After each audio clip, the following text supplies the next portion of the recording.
El 27 de octubre del año 1994, en un discurso pronunciado en la Knesset o Parlamento israelí, el entonces presidente de los Estados Unidos de Norteamérica, Bill Clinton, citó las siguientes palabras que un pastor le dirigió a él antes de llegar a la presidencia, y cito: si tú abandonas a Israel, Dios nunca te lo perdonará. Es la voluntad de Dios que Israel, el hogar bíblico del pueblo de Israel, continúe por siempre y siempre. Y luego Clinton concluyó su discurso con estas palabras: hasta que alcancemos una paz comprensiva en el Medio Oriente, y después de que esa paz comprensiva sea alcanzada, sepan esto: vuestra travesía es nuestra travesía, y América permanecerá a vuestro lado hoy y siempre. Independientemente del propósito político que pueda haber detrás de estas palabras, hay tres aseveraciones aquí que no podemos pasar por alto, sobre todo tomando en cuenta quién las dijo y dónde las dijo. En primer lugar, según el presidente Clinton, si Estados Unidos abandona a Israel, estaría cometiendo un pecado contra Dios. En segundo lugar, según Clinton, Israel posee un derecho divino sobre la tierra de Palestina. Y en tercer lugar, y como consecuencia de lo anterior, Estados Unidos está comprometido a prestar una ayuda incondicional a la nación de Israel.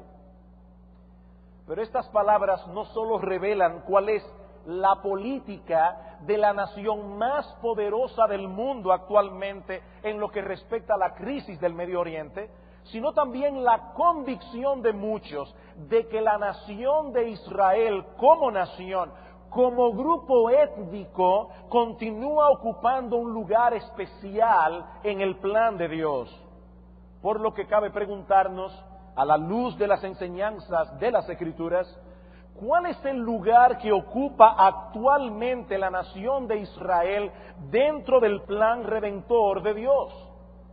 ¿Se cumplió alguna profecía bíblica en mayo de 1948, cuando David Ben Gurión proclamó el nacimiento del Estado de Israel en las Naciones Unidas? Más aún, ¿volverá Dios a tratar con este pueblo en el futuro de una manera similar a como actuó con ellos en el antiguo pacto? ¿Habrá una conversión masiva de judíos al final de esta era evangélica antes de la segunda venida de nuestro Señor Jesucristo? Esas son las preguntas que queremos responder en el día de hoy, tanto en la mañana como en la tarde, a propósito de este nuevo capítulo que se ha abierto en el penoso conflicto árabe-israelí con el enfrentamiento entre Israel y Hezbollah. Aparte de que las repercusiones políticas de este actual conflicto son impredecibles, hermanos amados, amigos que nos visitan, allí se está viviendo en este momento un terrible drama humano al que no podemos permanecer indiferentes de ningún modo. Pero antes de pasar a considerar lo que la Biblia enseña con respecto al presente y al futuro de Israel, y cómo eso debe modelar nuestra perspectiva de la situación actual del Medio Oriente, permítanme tomar unos minutos para colocar este conflicto en su contexto histórico. ¿Cómo fue que las cosas llegaron a donde están en estos momentos? Para comprender el drama que hoy se vive en Medio Oriente debido al conflicto árabe-israelí, debemos retroceder en el tiempo a mediados del siglo II antes de Cristo, cuando los judíos fueron expulsados definitivamente de la tierra de Israel por el Imperio Romano. Unas 6 décadas después de que el templo de Jerusalén fuera destruido por Tito en el año 70 después de Cristo, el emperador Adriano se propuso reconstruir Jerusalén como una ciudad griega. Eso fue considerado por los judíos como una profanación de sus lugares sagrados, lo que provocó un violento levantamiento en el año 132 después de Cristo, que duró unos 2 años y medio, en lo que se conoce como la rebelión de Bar Kochba, el hombre que comandó a los israelitas a enfrentar al ejército de Roma. Aunque el ejército romano sufrió muchas bajas en esa revuelta, finalmente lograron someter a los judíos, cuyos sobrevivientes fueron expulsados definitivamente de Jerusalén o vendidos como esclavos. Entonces la ciudad de Jerusalén fue reconstruida como una ciudad griega y rebautizada con el nombre de Aelia Capitolina, mientras que la provincia de Judea comenzó a ser llamada por primera vez como Palestina, que significa tierra de los filisteos, en un intento de borrar completamente la memoria del pueblo de Israel en conexión con ese territorio. Unos años más tarde, en el año 637 después de Cristo, los musulmanes conquistan las localidades situadas en la franja costera y se inicia una época en la que Palestina cambió de manos en varias ocasiones, incluyendo el dominio de los famosos cruzados, hasta que en el año 1291 vuelve a pasar a mano de los musulmanes en tiempos de Saladino. Los sultanes turcos, herederos del califa, extendieron su dominio al territorio palestino en el año 1516, viniendo así Palestina a formar parte del Imperio Otomano hasta la Primera Guerra Mundial. Así que durante 400 años Palestina estuvo en manos de los turcos. Ahora, ¿qué pasó en el ínterin con los judíos? Que fueron desterrados prácticamente a los 5 continentes, y en muchos de estos lugares debemos decir con pena que en muchas ocasiones fueron maltratados en mayor o en menor grado. Para finales del siglo XIX se levantó una fuerte ola de antisemitismo, tanto en Europa Central como en Europa Occidental, lo que fortalece la identidad judía y la convicción de que la única solución factible para ellos era que se radicaran en un Estado judío independiente. Así nace el sionismo, un movimiento político organizado de corte secular, nacionalista, no religioso, que impulsa el retorno de los judíos a la tierra de Palestina en un momento en que el Imperio Otomano se encontraba muy debilitado. Es así como en el año 1882 comienzan las oleadas de inmigrantes judíos a regresar a Palestina, de manera que para el 1914 unos 85,000 judíos ya vivían en esa región. Esto trae como consecuencia un despertar del nacionalismo árabe que no ve con buenos ojos la inmigración y asentamiento de los judíos. El asunto toma un giro más complejo durante la Primera Guerra Mundial, cuando en el año 1917, en el mes de diciembre, los británicos ponen fin al control del Imperio Otomano sobre Palestina, tomando ahora ellos el control de la situación y teniendo como agenda el establecimiento en Israel, en Palestina, del hogar nacional de los judíos, tal como ya había sido declarado en la famosa declaración Balfour, fechada el 2 de noviembre de 1917, es decir, un mes antes de que los británicos tomaran el control de Palestina, ya estaba decidido que ese sería el hogar nacional de Israel. En esa declaración, muy famosa ya, la declaración Balfour, se señalaba lo siguiente, y cito, que no se hará nada que perjudique los derechos civiles y religiosos de las comunidades no judías existentes en Palestina. Por supuesto, lo que no estaba claro era cómo habría de establecerse un hogar nacional para el pueblo de Israel sin afectar a los palestinos que habitaban esas tierras por generaciones. Pero vuelvo y señalo que los británicos llegaron a Palestina con una agenda previamente establecida, la formación del Estado de Israel en terreno palestino. Con la llegada de Hitler al poder en el año 1933, las inmigraciones legales e ilegales se multiplicaron como nunca antes, como es lógico pensar, de tal manera que para el 1936 la población judía era de 400,000 habitantes. Los conflictos entre árabes e israelíes, se fueron haciendo cada vez más violentos, hasta que en el año 1947 los ingleses decidieron poner en manos de la recién creada Organización de las Naciones Unidas este problema de estas dos comunidades en pugna. La ONU recomienda la partición de Palestina en dos estados independientes, uno árabe y otro judío, dejando a Jerusalén como zona internacional. Los israelitas aceptan el plan de partición, donde a ellos se les otorga el 55% del territorio de Palestina, pero los árabes lo rechazaron rotundamente, alegando, entre otras cosas, la injusticia de que se le cediera a Israel un territorio mayor cuando ellos apenas tenían unas décadas allí y eran en número 3 veces menos que ellos. Finalmente, el 14 de mayo de 1948, David Ben Gurión proclama unilateralmente el nacimiento del Estado de Israel, lo que trae como consecuencia que al día siguiente ejércitos árabes invadieron Palestina.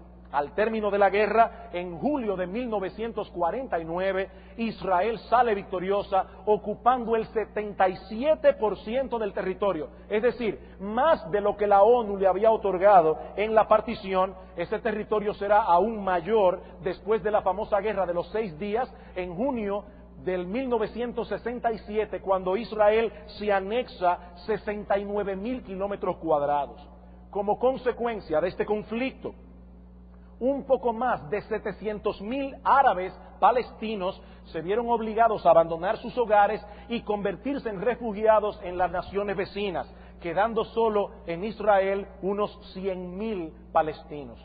Actualmente, la población palestina asciende a 6,5 millones de personas, un tercio de las cuales vive en Gaza y en Cisjordania, mientras que más de 1 millón vive en el mismo Israel. Esto es básicamente, y visto de una manera muy resumida, el trasfondo de la crisis que hoy se vive en Medio Oriente, para la cual no se vislumbra una solución a corto plazo. David Ben Gurión resumió en pocas palabras la naturaleza y profundidad de esta crisis cuando dijo en cierta ocasión: todo el mundo considera problemáticas las relaciones entre judíos y árabes, pero no todos ven que esta cuestión es insoluble, no tiene solución, dice él. Un abismo separa a las dos comunidades. Queremos que Palestina sea nuestra nación, los árabes quieren exactamente lo mismo.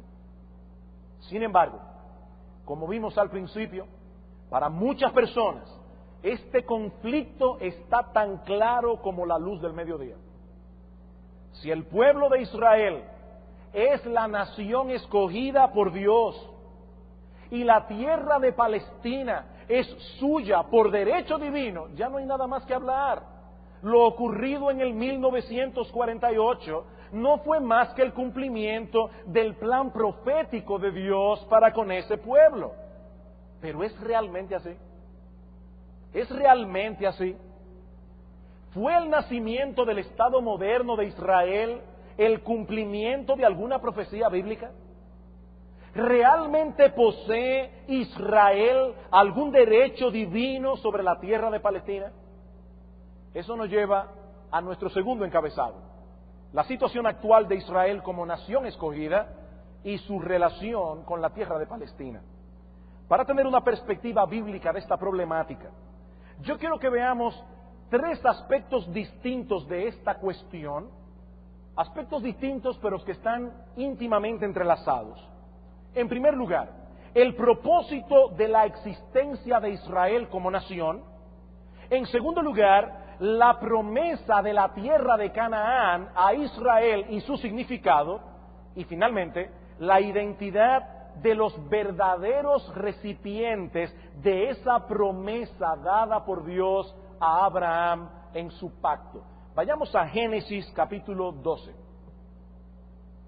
Génesis capítulo 12. Versículos 1 al 3.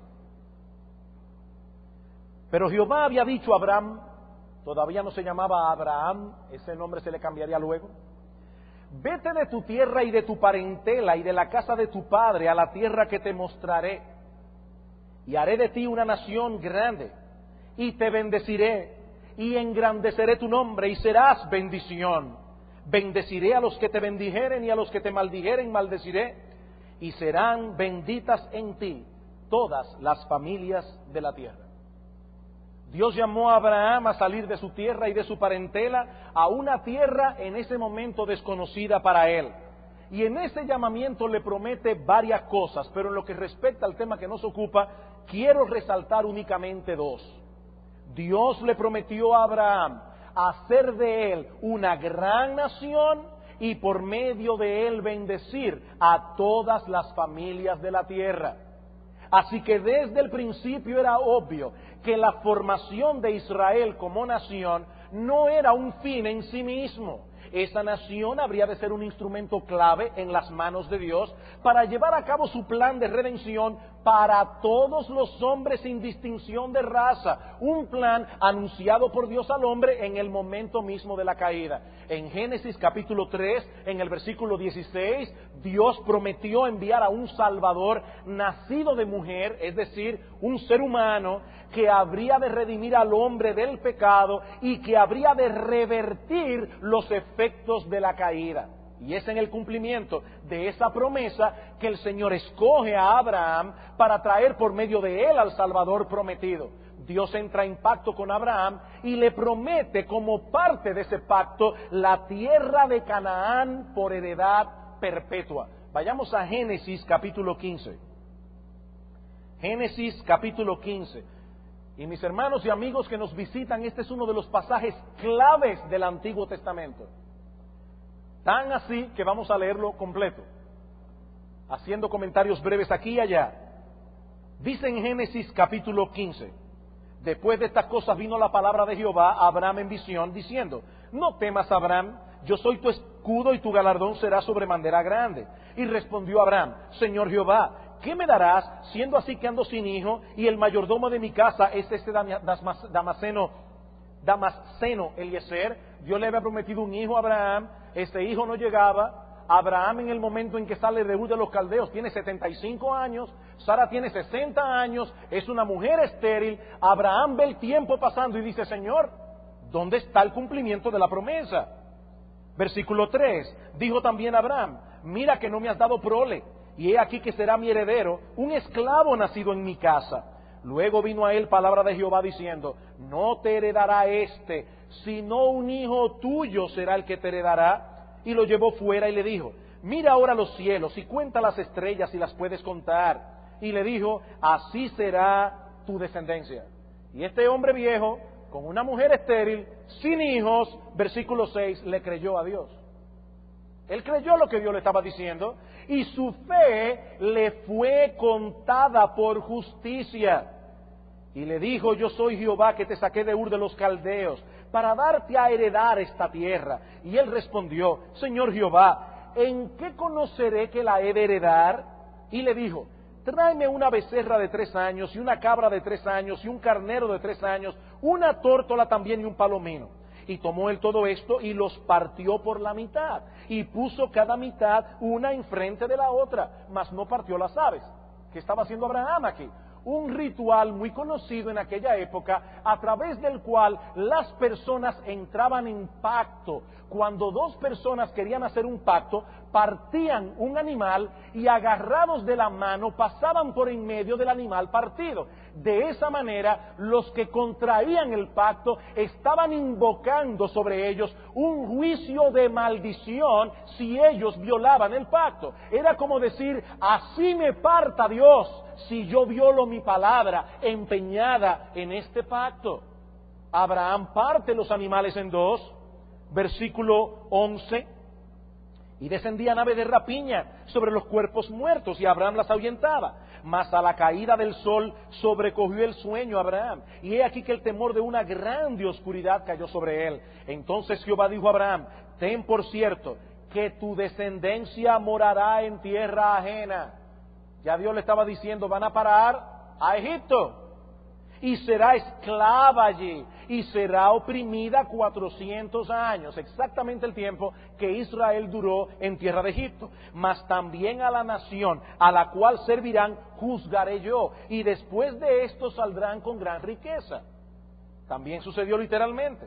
Y tú vendrás a tus padres en paz, y serás sepultado en buena vejez, y en la cuarta generación volverán acá, porque aún no ha llegado a su colmo la maldad del amorreo hasta aquí. Abraham, ¿por qué todavía no puedo darte esta tierra? Porque la maldad de sus habitantes no ha llegado al colmo. Dios es paciente, esperó 400 años. Algunas personas dicen: wow, pero Dios mandó a este pueblo a exterminar a esta gente que estaba allí.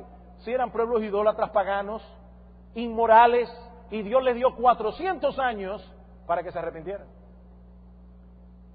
Versículo 17. Y sucedió que puesto el sol y ya oscurecido, se veía un horno humeando y una antorcha de fuego que pasaba por entre los animales divididos. En otras palabras, Dios no pasó por en medio de los animales juntamente con Abraham. Dios pasó solo, porque Dios se estaba comprometiendo consigo mismo. Dios estaba jurando por sí mismo que Él habría de cumplir ese pacto hecho con Abraham. Y recuerden, mis amados hermanos, que un pacto es una promesa sobre la cual se interpone un juramento. Versículo 18. En aquel día hizo Jehová un pacto con Abraham diciendo: a tu descendencia daré esta tierra, desde el río de Egipto hasta el río grande, el río Éufrates, la tierra de los eneos, los ceneseos, los cadmoneos, los heteos, etcétera, etcétera. Más adelante le dice lo mismo en el capítulo 17, versículo 7, estableceré mi pacto entre mí y tu descendencia después de ti. Versículo 18, te daré a ti y a tu descendencia después de ti la tierra de Canaán por heredad perpetua. Conforme a la promesa de Dios, Abraham tuvo un hijo con su esposa Sara, Isaac. Años más tarde su nieto Jacob tiene que emigrar junto a su familia a Egipto, donde no solo se multiplican grandemente, tal como Dios lo había prometido, sino también donde son esclavizados por 400 años, como Dios lo había dicho, hasta que son libertados por mano de Moisés e introducidos en la tierra prometida bajo el mando de Josué. Ahora bien, ¿por qué Dios prometió específicamente esa tierra y no otra? ¿Por qué la tierra de Canaán? Porque esa tierra ocupaba un lugar estratégico en esa región, como una especie de puente estrecho que conectaba África, Europa y Asia. Por ejemplo, en Ezequiel capítulo 5, versículo 5, Dios dice de Jerusalén: la puse en medio de las naciones y de las tierras alrededor de ellas. Esa no fue una elección antojadiza. Israel era el paso obligado entre el norte y el sur, porque todo lo demás es desierto, lo que permitiría a las naciones entrar en contacto con esta nación gobernada por Dios mismo y así poder conocer al Dios que gobernaba esa nación. Éxodo capítulo 19. En ese sentido, la misión de Israel es diferente a la misión de la iglesia. A la iglesia se le dice: id a las naciones. En el Antiguo Testamento Dios colocó a Israel en un lugar donde las naciones tenían que pasar por Israel. En Éxodo capítulo 19, en los versículos 5 y 6, noten la palabra de Dios. Ahora pues, si diereis oído a mi voz y guardareis mi pacto, vosotros seréis mi especial tesoro sobre todos los pueblos. Pero ahora noten: porque mía es toda la tierra. Dios no tenía favoritos en ese sentido en que los judíos lo entienden. Dice, ustedes serán mi especial tesoro, porque a través de ustedes yo voy a traer bendición a toda la tierra, porque mía es toda la tierra, versículo 6. Y vosotros me seréis un reino de sacerdotes y gente santa. Hermanos, ¿qué es un sacerdote? Uno que media entre Dios y los hombres. Israel estaba supuesto a ser un reino de sacerdotes y mediar entre las naciones gentiles y paganas que no conocían al Señor y ellos que sí lo conocían. Por cuanto toda la tierra es del Señor, Dios escoge a Israel, le revela su voluntad y lo coloca en ese lugar para cumplir así sus propósitos redentores para con toda la humanidad. No tenemos tiempo ahora, pero en Deuteronomio capítulo 4, versículos 5 al 8, ustedes van a ver allí cómo Dios les dice, yo les di leyes, mandamientos, ¿para qué? Para que las naciones, viéndolos a ustedes, digan, pero ¿qué nación es esta? Que tiene leyes tan justas como tiene la nación de Israel. Así que la tierra de Israel era un lugar estratégico para el cumplimiento de los planes redentores de Dios para con todas las familias de la tierra. Pero al mismo tiempo simbolizaba las bendiciones de Dios prometidas a su pueblo en el contexto de sus propósitos redentores. Permítanme explicar esto. En el antiguo pacto, el Señor hizo uso de muchos tipos o figuras con el propósito de enseñar a su pueblo algunas verdades espirituales. Esos tipos y figuras no eran un fin en sí mismos. Es por esa razón que al hacerse realidad aquello que esas cosas prefiguraban, las figuras mismas perdieron su razón de ser. Todo el sistema de sacrificios, todo el sistema de rituales que los judíos practicaron en el Antiguo Testamento no eran más que figuras de la obra de redención que el Mesías habría de llevar a cabo con el sacrificio de sí mismo. Es por eso que todos esos rituales y todos esos sacrificios fueron descontinuados cuando Cristo muere en la cruz. Pues de la misma manera, la tierra prometida en el antiguo pacto al pueblo de Israel prefiguraba bendiciones más amplias para el pueblo de Dios. Miraba hacia una realidad más gloriosa que a una simple franja de tierra en el Medio Oriente. Esa tierra simbolizaba el paraíso que perdieron nuestros padres en la caída y que Cristo vino a recobrar a través de su obra de redención. Noten lo que dice el autor de la carta a los Hebreos acerca de Abraham en Hebreos capítulo 11 versículos 8 al 10. Por la fe, Abraham, siendo llamado, obedeció para salir al lugar que había de recibir como herencia y salió sin saber a dónde iba.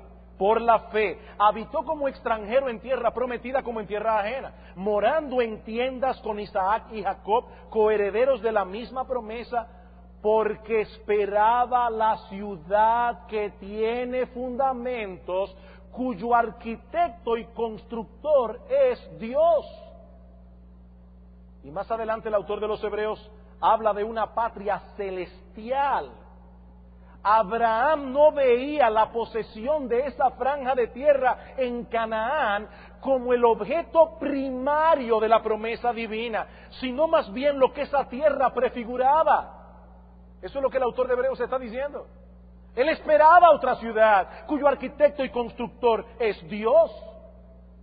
Nosotros no sabemos qué tanto pudo haber entendido Abraham con la luz que él tenía. Pero la promesa central del pacto que Dios hizo con él era una nueva tierra en la cual mora la justicia y de la cual la tierra de Canaán no era más que un tipo o figura. Vayamos al Salmo 37. Salmo 37. Todo este salmo contiene promesas para el justo, para guardar el corazón del justo y no envidien a los malos. Pero una de las promesas centrales es la promesa de la tierra. Salmo 37, versículo 3. Confía en Jehová, haz el bien y habitarás en la tierra y te apacentarás de la verdad.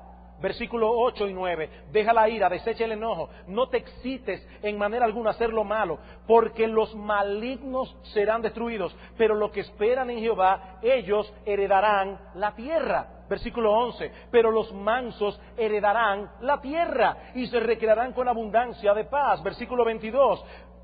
Porque los benditos de él heredarán la tierra y los malditos de él, no en Canaán, en el mundo entero, serán destruidos. Versículo 29. Los justos heredarán la tierra y vivirán para siempre sobre ella. Versículo 34. Espera en Jehová, guarda su camino y él te exaltará para heredar la tierra. Cuando sean destruidos los pecadores, lo verás. Cuando nosotros llegamos al Nuevo Testamento, vemos claramente las implicaciones de esta promesa de Dios. El Señor dice a sus discípulos en las bienaventuranzas, en Mateo capítulo 5, versículo 5, que los mansos heredarán la tierra, en una clara referencia al Salmo 37. Y hablando acerca de la salvación por la fe, sin las obras de la ley, Pablo dice de Abraham en Romanos capítulo 4, versículo 13, porque no por la ley fue dada a Abraham o a su descendencia la promesa de que sería heredero del mundo, sino por la justicia de la fe. ¿Heredero de qué? No heredero de una franja de tierra en Medio Oriente, heredero del mundo. A través de la obra de Cristo, el paraíso perdido vendrá a ser el paraíso recobrado. Eso es lo que dice Pablo en Romanos capítulo 8. Y hermanos, yo no quiero que ustedes pierdan de vista la unidad de las Escrituras. La unidad de las Escrituras. ¿Saben por qué la Biblia tiene unidad? Porque aunque en este libro intervinieron más de 40 hombres distintos, fueron inspirados por el Espíritu de Dios, y este libro es un solo libro, la palabra de Dios. Por eso tiene el mismo tema, de principio hasta el fin. Y en el día del juicio, aquellos que no creyeron en Cristo van a tener que darle cuenta a Dios, porque Dios los dejó sin excusa, no solamente por su creación, sino también por su bendita palabra. ¿Qué dice Pablo en Romanos capítulo 8, versículo 19? Porque el anhelo ardiente de la creación es el aguardar la manifestación de los hijos de Dios, porque la creación fue sujetada a vanidad, es decir, a producir lo que no sirve, no por su propia voluntad, sino por causa del que la sujetó en esperanza.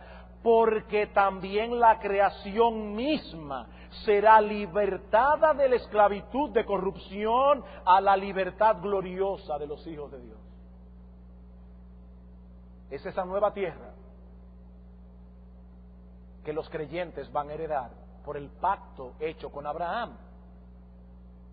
Esta promesa no es para los descendientes físicos de Abraham, es decir, los judíos de raza, sino para todos aquellos que por la fe en Cristo han venido a ser herederos de esta promesa. Vayamos por un momento a Romanos capítulo 4, versículo 9. Romanos capítulo 4. Pero antes de leer este texto, permítanme hacerles una pregunta extraña. ¿Abraham era judío? Piénsenlo bien. ¿Abraham era judío cuando Dios lo llamó? ¿Cuando Dios lo salvó? ¿Cuando Dios hizo un pacto con él? Obviamente no, porque la nación de Israel no existía en ese tiempo. Esa nación habría de salir de Abraham, pero Abraham mismo no era más que un gentil incircunciso cuando Dios lo llamó y lo justificó por medio de la fe. Pues ahora en Romanos 4 Pablo va a extraer algunas aplicaciones prácticas de ese hecho trascendental, luego de mencionar la bienaventuranza del hombre a quien Dios justifica por medio de la fe y no por medio de las obras. Noten lo que dice Pablo en el versículo 9. ¿Es pues esta bienaventuranza solamente para los de la circuncisión, es decir, para los judíos, o también para los de la incircuncisión, es decir, gracias al Señor, para todos nosotros que no somos judíos? Porque decimos que a Abraham le fue contada la fe por justicia. Y ahora se pregunta Pablo, ¿cómo pues le fue contada? ¿Estando en la circuncisión o en la incircuncisión? ¿Cómo era Abraham en el momento en que Dios lo justifica? ¿Circunciso o incircunciso? Dice Pablo, no en la circuncisión, sino en la incircuncisión. Y recibió la circuncisión como señal, como sello de la justicia de la fe que tuvo estando aún incircunciso. ¿Para qué? Para que fuese padre de todos los creyentes no circuncidados, a fin de que también a ellos la fe les sea contada por justicia, y padre de la circuncisión para los que no solamente son de la circuncisión, sino que también siguen las pisadas de la fe que tuvo nuestro padre Abraham antes de ser circuncidado. Qué glorioso, hermanos. Qué glorioso. Dice Pablo, Dios lo hizo así a propósito, para que todos los creyentes, judíos y gentiles, fuesen abarcados por la promesa contenida en el pacto con Abraham. De ahí las palabras de Pablo en Romanos capítulo 2, versículo 28 al 29.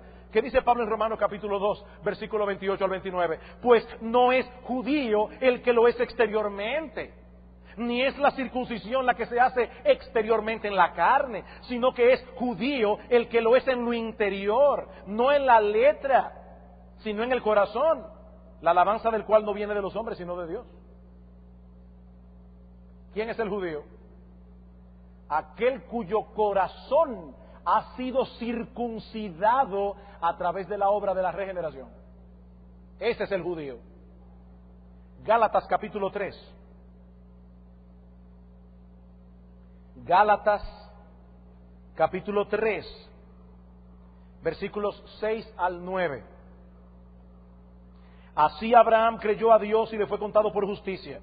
Sabed por tanto que los que son de fe, estos son hijos de Abraham. Y la Escritura, previendo que Dios había de justificar por la fe a los gentiles, dio de antemano la buena nueva a Abraham, diciendo, en ti serán benditas todas las familias de la tierra, hasta los dominicanos. De modo que los que son de la fe son bendecidos con el creyente Abraham. Y luego Pablo pasa a explicar que la salvación de los pecadores no depende de su obediencia a las obras de la ley, sino de la obra de Cristo, y de la cual nos apropiamos por medio de la fe. Pero ahora noten lo que dice Pablo en el versículo 16.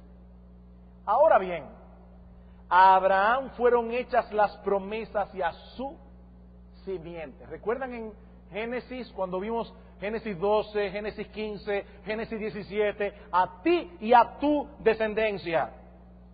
Ahora dice Pablo, a Abraham fueron hechas las promesas y a su simiente.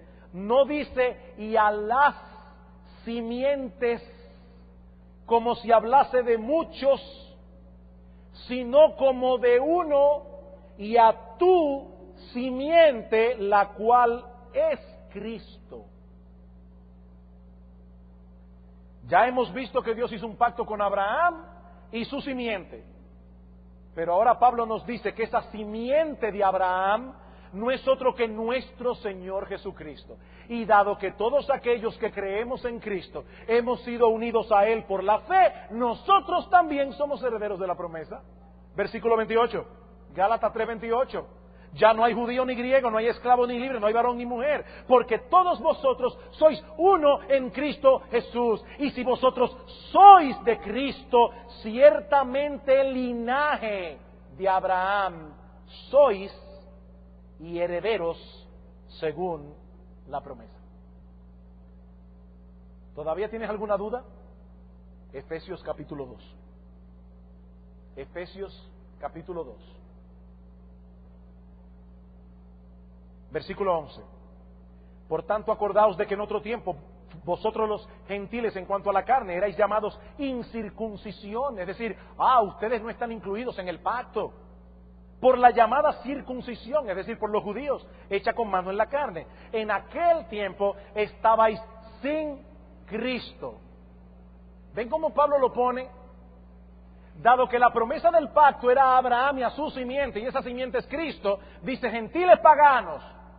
Cuando ustedes todavía eran paganos, ustedes estaban sin Cristo, alejados de la ciudadanía de Israel y ajenos a los pactos de la promesa, sin esperanza, sin Dios en el mundo. Pero ahora, en Cristo Jesús, vosotros que en otros tiempos estabais lejos, habéis sido hechos cercanos por la sangre de Cristo. ¿Cuál es la conclusión? Versículo 19. Así que ya no sois extranjeros, ya no sois advenedizos, sino conciudadanos de los santos y miembros de la familia de Dios. El pueblo de Dios está conformado por judíos y gentiles que creen en Cristo. De modo que ahora todos participamos de las promesas contenidas en los pactos que Dios hizo con su pueblo. Es por eso que en Efesios capítulo 6, algo interesante, cuando el apóstol Pablo dirige unas palabras a los hijos, es decir, a los niños y jóvenes en la iglesia que asistían a la congregación con sus padres creyentes y que eran judíos y gentiles, mayormente gentiles en Éfeso. Escuchen lo que Pablo le dice a esos niños y jóvenes. Efesios capítulo 6. Hijos, obedeced en el Señor a vuestros padres, porque esto es justo. Honra a tu padre y a tu madre, que es el primer mandamiento con promesa, para que te vaya bien y seas de larga vida sobre la tierra. ¿Saben lo que Pablo está citando aquí?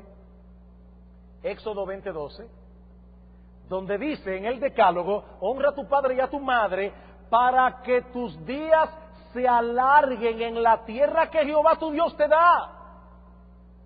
Hermano, claramente, ¿de qué tierra es que está hablando allí? De la tierra que se prometió en el pacto con Abraham. Pero resulta que ahora Pablo está aplicando esta promesa a los niños y jóvenes gentiles que no estaban en Israel, sino en Éfeso. Es obvio, hermanos, que la tierra de Canaán no era más que una figura de una promesa mucho mayor y de la cual somos partícipes todos aquellos que hemos creído en Cristo, no solamente los descendientes físicos de Abraham. Primero a los Corintios capítulo 3, Primero a los Corintios capítulo 3, versículo 20 al 21, dice Pablo, versículo 21 al 23, dice, así que ninguno se gloríe en los hombres, porque todo es vuestro, sea Pablo, sea Apolo, sea Cefas, sea el mundo, sea la vida, sea la muerte, sea lo presente, sea lo porvenir, todo es vuestro, vosotros de Cristo y Cristo de Dios. Así que, aunque los hechos ocurridos en el nacimiento del Estado moderno de Israel no escapan del control soberano de Dios sobre toda la creación, en mayo de 1948 no se cumplió ninguna profecía bíblica concerniente al retorno del pueblo de Israel a Palestina. De hecho, noten otra cosa muy importante. En el Antiguo Testamento hay muchas profecías que hablaban de un retorno de Israel a su tierra. Pero es interesante notar que esas profecías colocan ese retorno en el contexto de una conversión genuina de los judíos y su consecuente restauración como pueblo del pacto. Vamos por un momento a Deuteronomio capítulo 30. Deuteronomio capítulo 30.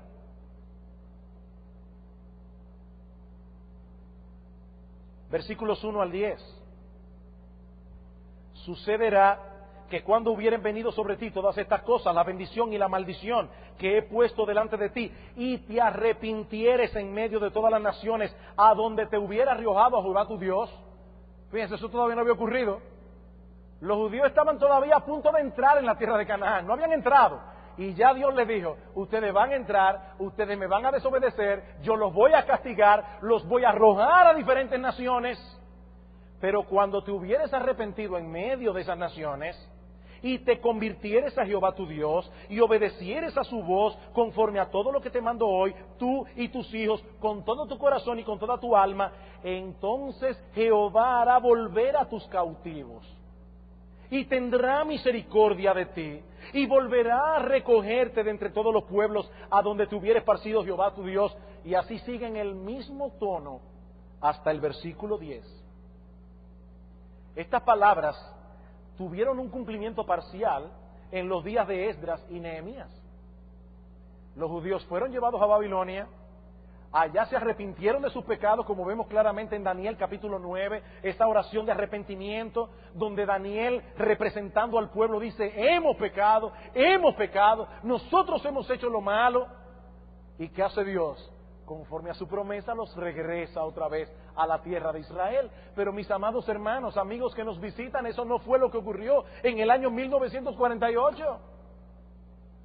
Israel como nación desechó a su Mesías. Y por ese hecho, ellos fueron desechados por Dios como pueblo del pacto. Y todavía en el día de hoy permanecen en la misma dureza de corazón, aunque su endurecimiento ha sido parcial, como veremos esta tarde. Mateo capítulo 21. Mateo capítulo 21. ¿Cuál es la situación actual de Israel como pueblo del pacto? Es un pueblo desechado. Es un pueblo desechado. En Mateo capítulo 21, el Señor Jesucristo da una parábola a partir del versículo 33 de un hombre, padre de familia, que plantó una viña.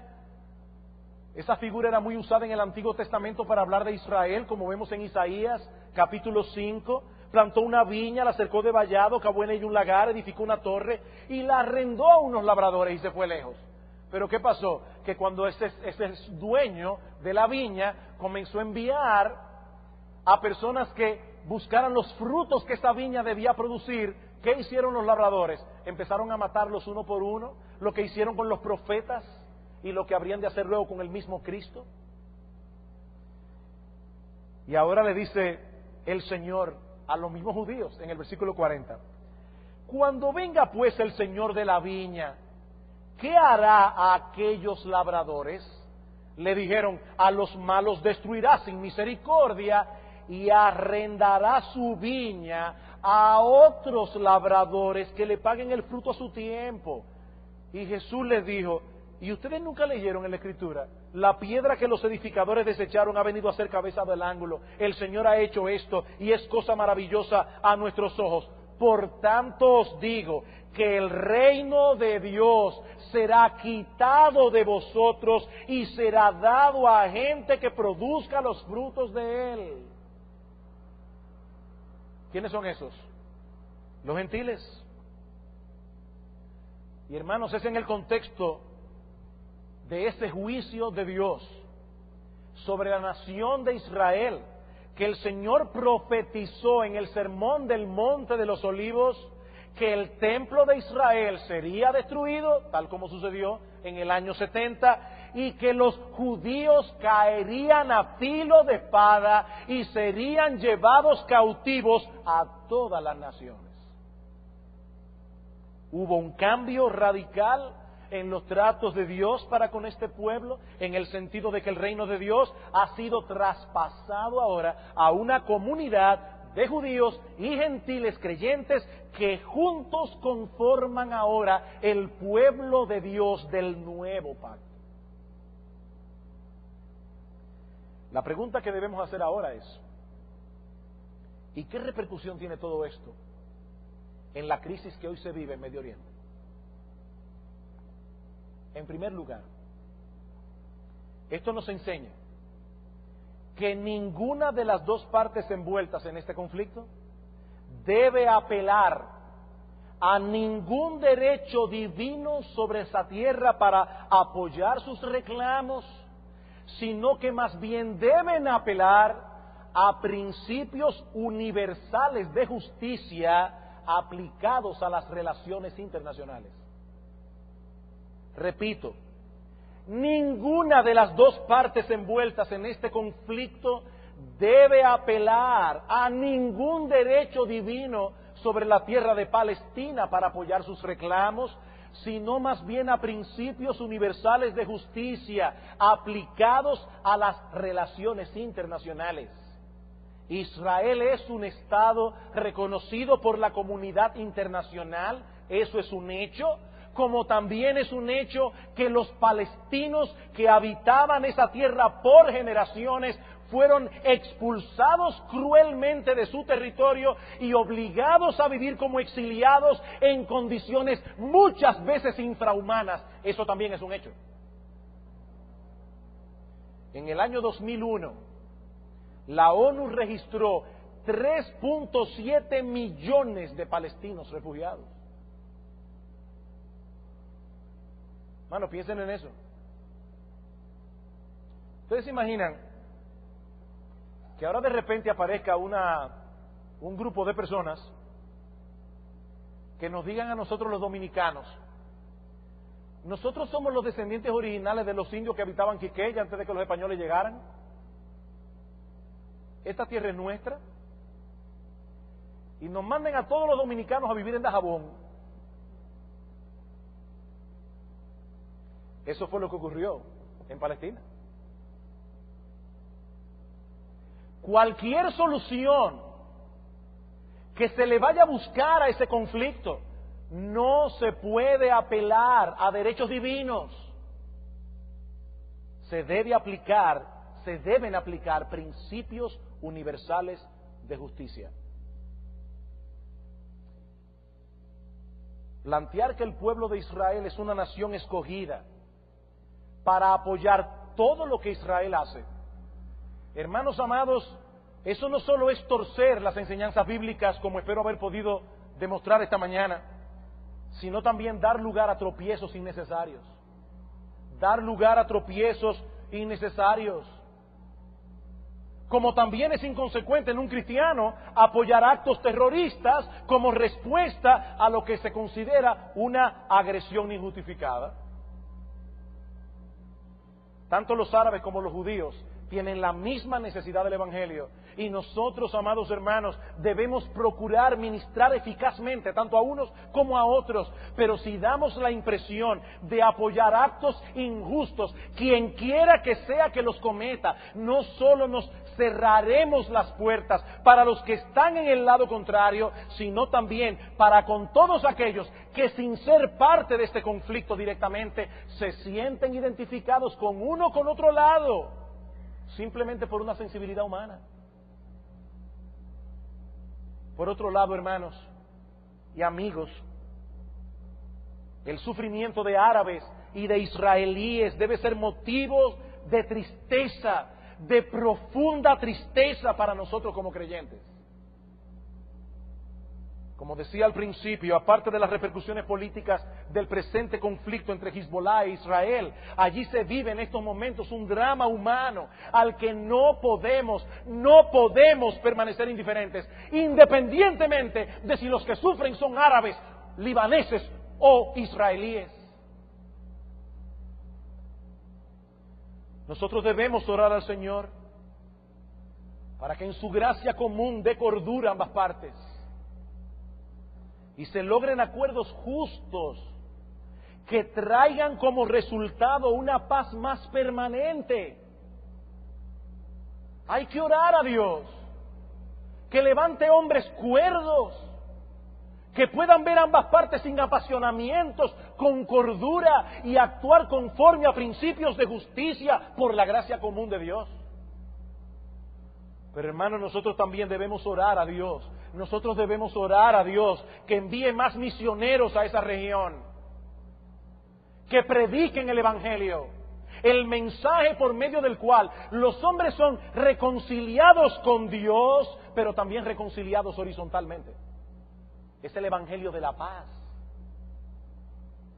El problema primario del hombre no es la economía, el problema primario del hombre no es la política, el problema son las pasiones que combaten en nuestros miembros. Y esas pasiones solo pueden ser puestas bajo control por el poder y la gracia del Espíritu de Dios.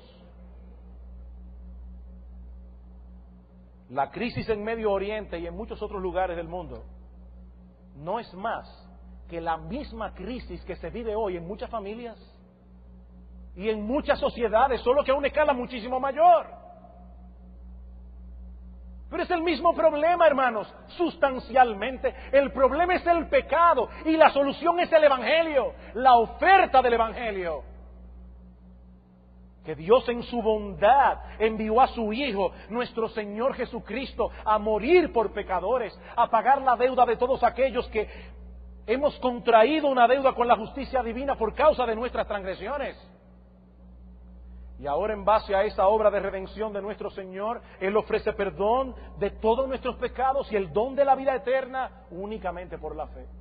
Únicamente por la fe. ¿Saben, hermanos y amigos que están aquí sentados en esta mañana, por qué nos afecta la crisis del Medio Oriente? Porque el otro día aquí habían personas protestando públicamente en contra de la matanza de libaneses. Y no me estoy colocando aquí a favor de ningún bando, estoy simplemente diciendo lo que pasó el otro día aquí. Hermanos, ¿por qué razón la comunidad internacional ha protestado, ha levantado una voz de protesta? ¿Saben por qué nos afecta? Porque todos tenemos en nuestro interior un sentido de justicia, como seres creados a la imagen de Dios, y porque en el fondo de nuestros corazones sabemos que por esa misma imagen el hombre posee una dignidad especial por encima de los demás seres vivos que pueblan este planeta. Nadie comenta del terrible drama que viven hoy los perros, los gatos, los chivos, los ratones y las cucarachas que están en Medio Oriente. Por lo menos yo no lo he visto en las noticias. ¿Saben por qué no? Porque independientemente de lo que digan los miembros de la Sociedad Protectora de Animales, el verdadero drama que allí se está viviendo es el de miles y miles de hombres, mujeres y niños que en cualquier momento pueden ser destrozados por un misil enemigo. Ese es el drama. Y amigo mío que estás aquí en esta mañana, ese sentido de justicia que tú tienes en tu interior y que tú no puedes negar por más deshonesto que seas, ese sentido de justicia que tienes en tu interior no es más que un reflejo imperfecto de la justicia perfecta de Dios, ante el cual te presentarás algún día para dar cuenta de tu pecado. Y lo que el Evangelio anuncia es que el mismo Dios hizo provisión a través de la persona y de la obra de su Hijo para que todo aquel que en Él crea no se pierda, mas tenga vida eterna. No demores, mi amigo, en venir a Cristo. Las puertas de la misericordia de Dios están abiertas para ti hoy, ahora, en este mismo momento. Si el Señor lo permite esta tarde, responderemos la segunda pregunta que nos planteamos al principio. ¿Hay alguna esperanza futura para la nación de Israel como nación? Vamos a orar. Padre bueno, cuando pensamos en el hecho de que en este mismo momento hay personas en aquella región que están sufriendo los rigores de esta guerra, cuando pensamos, Señor, que mientras estamos aquí, probablemente hombres, mujeres y niños pasarán a la eternidad, nos sobrecoge, Señor, el pensamiento de tantos que parten sin Cristo a encarar el juicio tuyo por causa de sus pecados. Pero bendito Rey, es triste y lamentable que eso que ocurre en Medio Oriente no sea más que un reflejo de lo que hay en el corazón humano, pasiones pecaminosas. Señor Dios Todopoderoso, nosotros queremos suplicarte que tú des cordura a las personas que tienen en sus manos los destinos de estas naciones. Nosotros te pedimos, oh Señor, que tú tengas misericordia de esas criaturas tuyas que allí viven. Nosotros pedimos, oh Señor, que de alguna manera el Evangelio de Jesucristo les sea predicado. Pero también pedimos, oh bendito Señor, Que tú obres de tal manera que el Evangelio aquí, en República Dominicana, en este lugar, obre con poder, trayendo a muchos al arrepentimiento y a la fe. Nosotros te alabamos, oh bendito Señor. Nosotros te damos gracias por Cristo. Nosotros te damos gracias por su obra de redención. Ahora te pedimos, oh Señor, que esa obra de redención sea eficaz en muchos que hoy están muertos en sus delitos y pecados. Porque te lo pedimos en el nombre de Cristo y para la gloria de Cristo. Amén.